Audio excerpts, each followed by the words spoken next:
Hello friends, आज हम पढ़ेंगे एनाटॉमिकल लैंडमार्क्स इन मैंडिबल। हमने मैक्सिला के लैंडमार्क्स पहले ही पढ़ लिए हैं दूसरे वीडियो में। अगर किसी ने वो वीडियो नहीं देखा है तो आप पहले जाकर मैक्सिला का लैंडमार्क्स पढ़िए।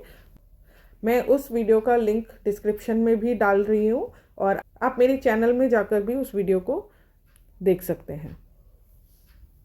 तो आज हम स्टार्ट करते हैं एनाटॉमिकल लैंडमार्क्स इन मैंडिबल। मैंडिबल में भी जैसे मैक्सिला में 3 टाइप के स्ट्रक्चर्स होते थे, वैसे ही मैंडिबल में भी 3 टाइप के स्ट्रक्चर्स होते हैं। Limiting structures, supporting structure, relief areas. Limiting मतलब डेंचर की एक्सटेंट को बताएंगे, डेंचर कितना बड़ा, कहाँ तक पहुँचना चाहिए, कौन से एरिया में उसको ख़त्म हो जाना चाहिए, यानी कि उस डेंचर की लिमिट्स को बताता है। सपोर्टिंग स्ट्रक्चर यानी कि जो स्ट्रक्चर सपोर्ट करते हैं, स्ट्रेस बेयर करते हैं, उन एरियाज़ को बताता है। और रिलीफ एरियाज़ ऐसे एरियाज़ जहाँ पर प्रेशर लगने पे, फोर्स लगने पर जिनका रिजॉर्प्शन हो जाता है, इसीलिए हमें उन एरियाज़ को रिलीव करने की ज़रूरत है। तो स्टार्ट करते हैं सबसे पहले लिमिटिंग स्ट्रक्चर से। लिमिटिंग स्ट्रक्चर, जैसा कि मैंने आपको पहले ही बताया, लिमिटिंग स्ट्रक्चर क्या है। लिमिटिंग स्ट्रक्चर डिटरमाइन करते हैं और कन्फाइन करते हैं जो डेंचर है उसकी एक्सटेंट, मतलब डेंचर कितना आगे तक होना चाहिए, डेंचर की जो लिमिट्स हैं, डेंचर कहाँ पर ख़त्म हो जाना चाहिए, वो बताता है।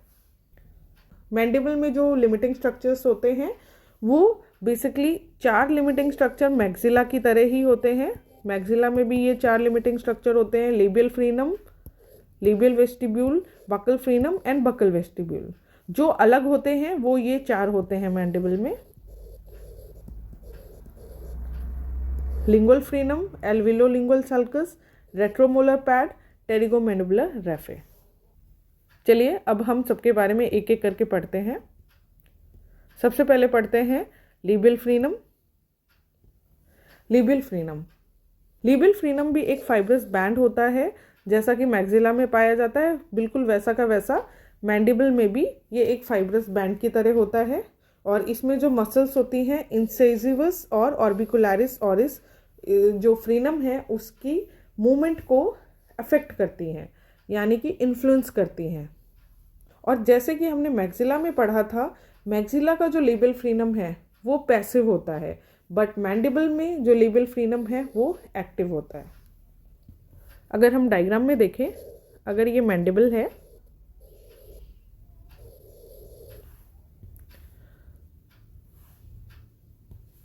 तो ये रहा फ्रीनम।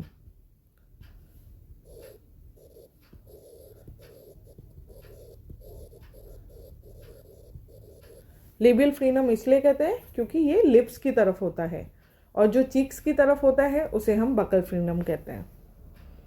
जो मैंडिबुलर लेबियल फ्रीनम है इसमें एक अटैचमेंट ऑर्बिकुलरिस ऑरिस मसल की भी होती है, इसीलिए ये काफ़ी सेंसिटिव और एक्टिव होता है। जैसे ही माउथ को हम वाइड ओपन करते हैं, यानी कि बहुत ज़्यादा खोलते हैं, तो जो सल्कस है वो नैरो हो जाता है, और जो इम्प्रेशन हम लेते हैं वो एंटीरियर रीजन में नैरोएस्ट आता है, आगे के पोर्शन में बहुत ही नैरो इम्प्रेशन आएगा। लेबियल वेस्टिब्यूल, लेबियल वेस्टिब्यूल क्या है? ये एक स्पेस है जो कि रेसिडुअल एल्वियोलर रिज और लिप्स के बीच में होती है। जैसे कि हम ये देखते हैं, ये लिप्स वाला एरिया हो गया और ये रिज हो गई। दिस इज मैंडिबल, रिज है, इसमें ये दांत है, ये दांत हट गया, निकल गया, बचा क्या? Residual alveolar ridge. तो इसके बीच वाली ये जो जगह होती है, इस जगह को, इस एरिया में लेबियल फ्लैंज की लेंथ और थिकनेस बहुत ही क्रूशियल होती है डेंचर को सपोर्ट और रिटेंशन देने के लिए। बकल फ्रीनम, बकल फ्रीनम ओवरलाई करती है डिप्रेसर एंगुलाई ऑरिस को।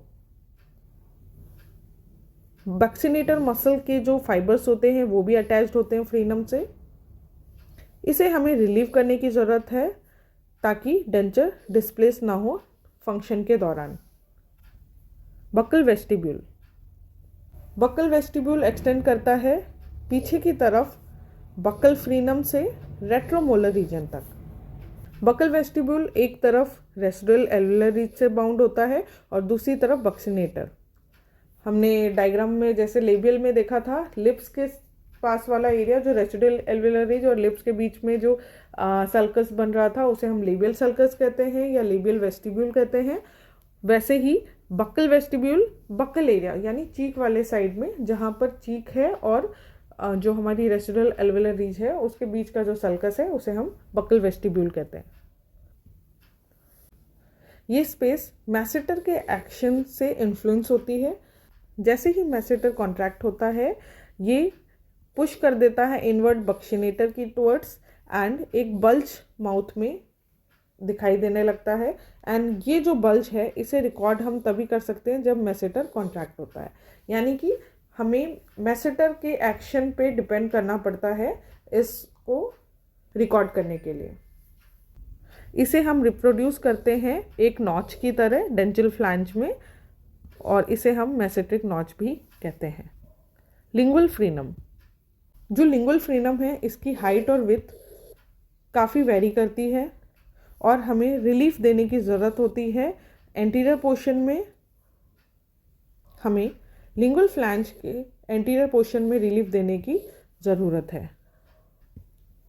लिंगुअल फ्लैंज के एंटीरियर पोर्शन को हम सब लिंगुअल क्रिसेंट एरिया भी कहते हैं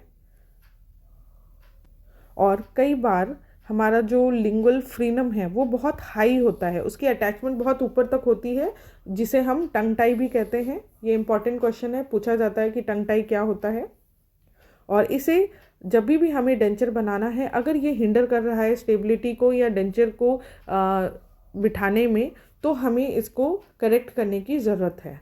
अगर बहुत ही मिनिमल टंग टाई है और जो इफ़ेक्ट नहीं कर रही है मूवमेंट में ड्यूरिंग फंक्शन, डेंचर को डिस्प्लेस नहीं करेगी तो उसे करेक्ट करने की ज़रूरत नहीं है, बट मोस्टली टंग टाई हमें करेक्ट करनी पड़ती है। एल्वियोलिंगुअल सल्कस, एल्वियोलिंगुअल सल्कस एक्सटेंड करता है लिंगुअल फ्रीनम से रेट्रोमाइलोहायोइड कर्टन तक। ये 3 भागों में डिवाइडेड होता है, एंटीरियर रीजन, मिडिल रीजन और पोस्टीरियर रीजन। सबसे पहले देखते हैं anterior reason. Anterior reason extend करता है लिंगुअल फ्रीनम से प्री माइलोहायोइड फोजा तक। हम डायग्राम के थ्रू इसको देखते हैं। मान लीजिए ये जैसे मैंडिबल है,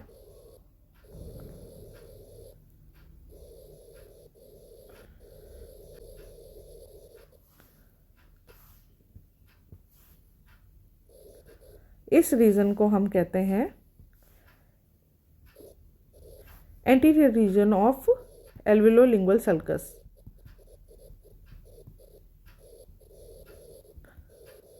इसमें जो फ्लैंज है वो शॉर्ट होता है एंटीरियरली और जो फ्लोर ऑफ माउथ है उसका जो मिकोजा है उसको टच करना चाहिए जब भी टंग हमारी टच करेगी अपर इंसाइजर्स को।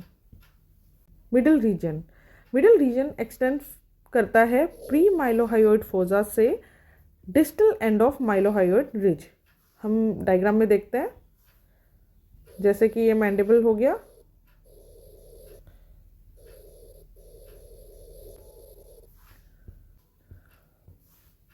इस रीजन को हम कहेंगे मिडिल रीजन।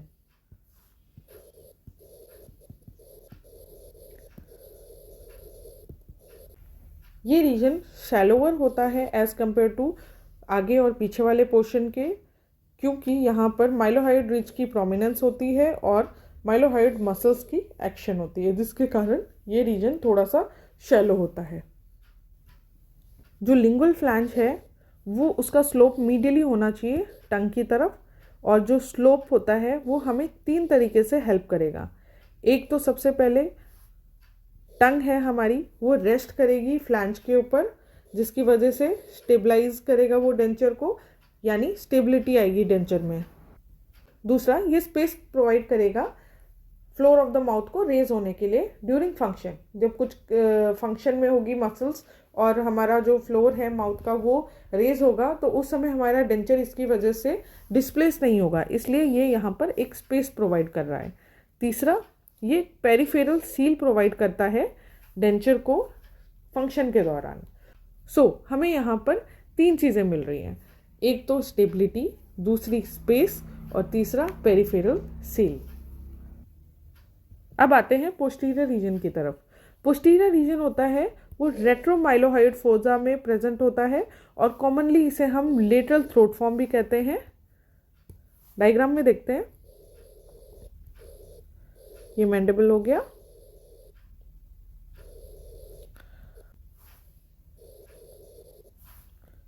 इस रीजन को हम पोस्टीरियर रीजन भी कहते हैं। यहाँ पर माइलोहायोइड फोसा भी होता है इस एरिया में। जो डेंचर का फ्लैंज होता है वो इस रीजन में लिटरली स्लोप करता है ताकि वो मैंडिबल में टिपिकल एस फॉर्म बना सके लिंगुअल फ्लैंज का। रेट्रोमाइलोहायोइड फोसा ये प्रेजेंट होता है एल्वियोलिंगुअल सल्कस के पोस्टीरियर पार्ट में। ये बाउंडेड होता है एंटीरियरली रेट्रोमाइलोहायोइड कर्टन से, जैसा कि मैंने आपको पिछले डायग्राम में दिखाया ही था, लेकिन हम एक बार फिर से देख लेते हैं। ये जैसे मैंडिबल हो गया, इस एरिया में इसे हम कहते हैं रेट्रोमाइलोहायोइड फोसा।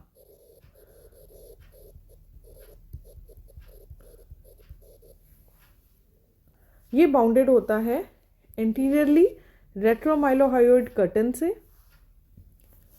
पोस्टीरोलेटरली सुपीरियर कॉन्स्ट्रिक्टर मसल्स होती है फेरिंक्स की, और पोस्टीरोमीडियली पैलेटोग्लॉसस और लेटरल सरफेस ऑफ टंग होता है, और inferiorly submandibular gland. Retromolar pad. Retromolar pad एक बहुत ही इंपॉर्टेंट स्ट्रक्चर है। ये फॉर्म करता है मैंडिबुलर डेंचर का पोस्टीरियर सील। रेट्रोमोलर पैड एक बहुत ही इंपॉर्टेंट स्ट्रक्चर है क्योंकि ये फॉर्म करता है पोस्टीरियर सील मैंडिबुलर डेंचर की।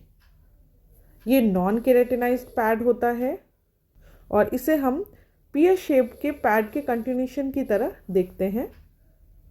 रेट्रोमोलर पैड लूज कनेक्टिव टिश्यू का एग्रीगेट होता है म्यूकोजल ग्लैंड्स के साथ, और इसकी जो बाउंड्रीज होती हैं पोस्टीरियरली टेंडन्स ऑफ टेम्पोरालिस होते हैं, लिटरली इसमें अटैच होता है बक्सिनेटर, और मीडियली इसमें टेरिगोमैंडिबुलर रैफे और सुपीरियर कॉन्स्ट्रिक्टर मसल अटैच्ड होती हैं। और ये सब मसल्स जो हमने अभी बताई हैं, जो पढ़ी हैं, जो इसकी बाउंड्रीज को डिफाइन करती हैं, ये लिमिट करती हैं डेंचर के एक्सटेंट को और प्रिवेंट करती है एक्स्ट्रा प्रेशर इम्प्रेशन बनाने के दौरान। इसलिए जो डेंचर है वो एक्सटेंड करना चाहिए ओनली 1/2 से 2/3 of रेट्रोमोलर pad area. टेरिगोमैंडिबुलर रैफे।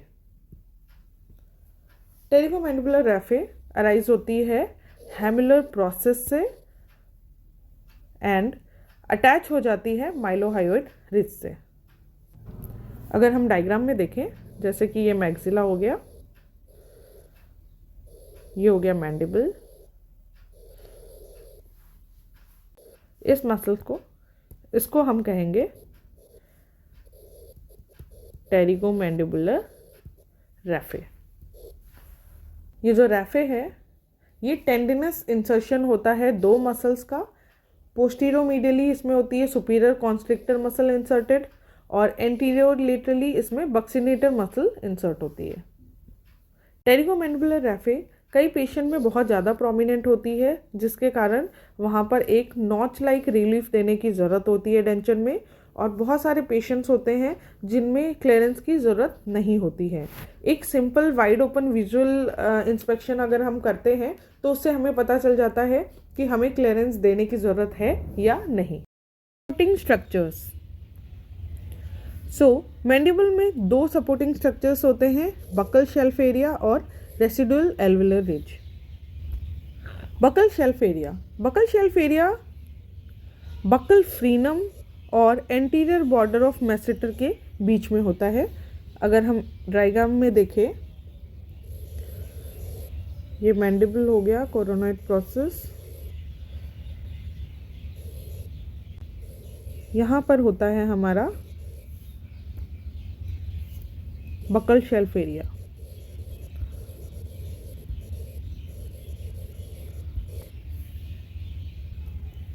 Buckle shelf area की बाउंड्रीज मीडियली ये क्रेस्ट ऑफ रिज से घिरा होता है, डिस्टली रेट्रोमोलर पैड होता है, लेटरली एक्सटर्नल ऑब्लिक रिज होती है।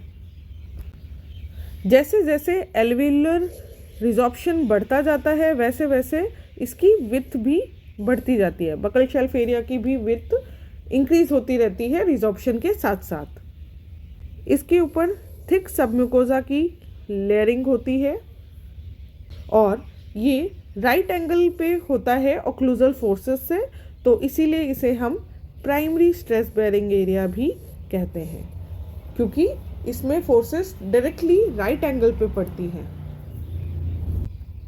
Residual alveolar ridge.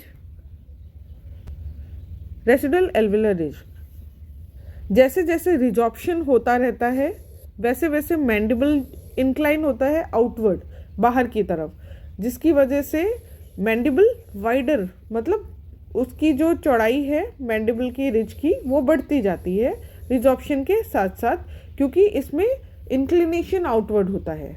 पर मैक्सिला के केस में ऐसा नहीं होता। मैक्सिला में जो रिजॉर्प्शन होता है वो अपवर्ड और इनवर्ड होता है, जिसकी वजह से मैक्सिला का जो साइज है वो धीरे धीरे कम होता जाता है over a period of time, और इसी की वजह से ये प्रोग्नैथिक अपीयरेंस देता है, क्योंकि मैंडिबल का साइज बढ़ रहा है, मैक्सिला का साइज कम हो रहा है। तो ये लॉन्ग टर्म एडेंचुलस पेशेंट जो होते हैं जिनके बहुत दिनों से दांत नहीं होते हैं, तो उनका जो प्रोफाइल है वो प्रोग्नैथिक लगने लगता है। रिलीफ एरियाज के बारे में। मैंडिबल में 4 रिलीफ एरियाज होते हैं: माइलोहायोइड रिज, मेंटल फोरामेन, जीनियल टुबरकल्स और टॉरस मैंडिबुलरिस।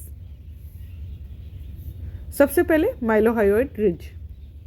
माइलोहायोइड रिज मैंडिबल के लिंगुअल सरफेस के साथ साथ रन करती है। आगे की तरफ रिज प्रेजेंट होती है इंफीरियर बॉर्डर ऑफ मैंडिबल के पास, और पीछे की तरफ ये फ्लश करती है रेसिडुअल रिज से। अगर हम डायग्राम में देखें तो अगर ये मैंडिबल है तो इसमें जो माइलोहायोइड रिज होगी वो है ये रिज। आगे की तरफ एंटीरियरली ये बॉर्डर के पास, ये जो मैंडिबल का बॉर्डर है इसके पास रन करती है, और पोस्टीरियरली जो एल्वेलर रिज है एकदम उस पे फ्लश हो जाती है। जो रिज है उसके ऊपर का जो थिन मिकोजा है वो ट्रोपेटाइज हो सकता है फोर्स पड़ने की वजह से, इसीलिए हमें इस एरिया को रिलीव करने की ज़रूरत है। और इस रिज के नीचे वाला जो एरिया होता है वो अंडरकट बनाता है। Mental foramen. Mental foramen first और सेकंड प्रीमोलर के बीच वाले रीजन में होता है। रिज के रिजॉर्प्शन के कारण ये रिज के काफ़ी क्लोज भी हो सकता है। इसको रिलीव करने की ज़रूरत है, क्योंकि प्रेशर पड़ने की वजह से नर्व्स में पेरेस्थीसिया होने के भी चांसेस हैं। मेंटल फोरामेन को रिलीव करने की ज़रूरत है, क्योंकि अगर प्रेशर पड़ेगा नर्व्स के ऊपर तो पेरेस्थीसिया होने का भी चांसेस है। मेंटल फोरामेन अगर डायग्राम में देखें तो अगर ये मैंडिबल है तो कुछ इस जगह होता है, फर्स्ट और सेकंड प्रीमोलर के बीच वाले एरिया में।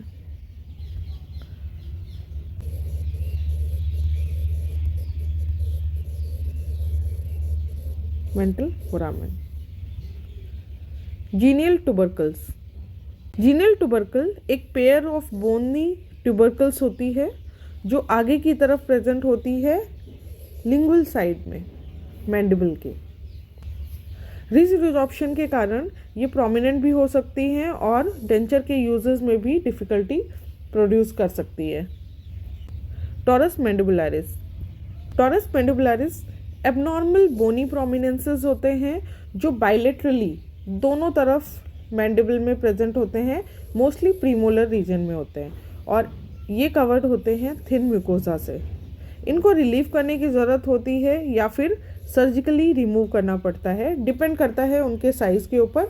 अगर साइज़ ज़्यादा है और हिंडर करेगा, डेंचर के स्टेबिलिटी में प्रॉब्लम क्रिएट करेगा, तो हमें उसे सर्जिकली रिमूव करने की ज़रूरत है। और अगर इसका साइज़ कम है और जिसको रिलीव करके भी हमारा काम चल सकता है, तो हम उसे रिलीव करते हैं। Thank you for watching my video. Friends, if you like my video, please subscribe my channel and ring the bell icon for latest updates.